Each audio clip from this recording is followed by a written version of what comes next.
সবিনয়ে আপনাকে অনুরোধ জানাই, আপনি যদি ফসল করেন অবশ্যই ফসলের পরিচর্যা করেন। যদি না করেন অন্যথায় কিন্তু আপনি ভাই লসের মুখে পড়বেন। একটা সময় এই কৃষি থেকে আপনি পিছায়া পড়বেন, অনীহা জন্ম নিবে এবং দেশের একটা বড় ক্ষতি হবে। ভাই আমি কৃষক, যদি কৃষিকাজ ছেড়ে দেই এই বাংলাদেশটা কিন্তু চলবে না, যে যত রকমই বলুক। কারণ আমার বাংলাদেশ কৃষি প্রধান দেশ, কৃষকই কিন্তু বাংলাদেশের মূল মেরুদণ্ড। এই যে দেখেন আমরা বলি ফসলের সাথে সাথী ফসল দেন, ভাই এটা কি হলো? আপনি বাঁধাকপির সাথে টমেটো দিয়ে রাখছেন, ওর গাছে ঝাপসায় কিন্তু ক্ষতিগ্রস্ত হয়ে যাচ্ছে। আপনাকে দিতে হবে সজাতীয় না, যেইটা আমার রোপণের কিছুদিন পরে আমাকে ফলন দিবে, ঠিক এই সময়ে অল্প বয়সী কিছু সবজি বা শাক আমরা দিয়ে দিতে পারি। তাহলে এইখানে কিন্তু দুইটারই বয়স একই, আপনার টমেটো এবং বাঁধাকপি ফুলকপি যেটাই বলেন।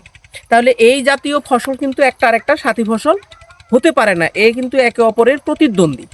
তাই আশা রাখবো আমরা সাথী ফসল দেওয়ার সময় একটু মাথা খাটাইয়া দিতে হবে। আরেকটা আসি, এই যে আপনি বললাম আমি পরিচর্যা যদি না করেন কেন ফসল করেন, এই যে দেখেন এই কি আপনি কি বাজারে বিক্রি করবেন না বাসায় গিয়ে খাইতে পারবেন? আমাকে বলেন, এখান থেকে কি আপনি লাভ পাবেন নাকি লস হবে? এইটা আপনারই বিবেচনা। এই যে এই পরিমাণে আপনি ক্ষতি করছেন, তারপরে দেখেন এই যে একটু তাপমাত্রা বেশি হলে কিন্তু এই কপি বাঁধবে না। এই গাছটা কিন্তু যথেষ্ট বড় হয়েছে, এই সময় কপি বাঁধার কথা।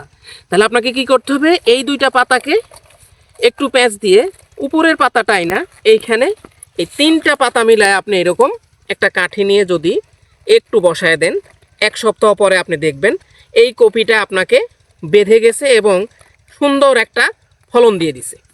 তাই আশা রাখবো আপনি সঠিক পরিদর্শন করবেন, ফসল করে বুকে হাত দিয়ে বসে থাকবেন না, সঠিক পরিচর্যা করবেন এবং লাভের মুখ অবশ্যই দেখবেন, ভালো ফলনের অধিকারী হবেন। ধন্যবাদ।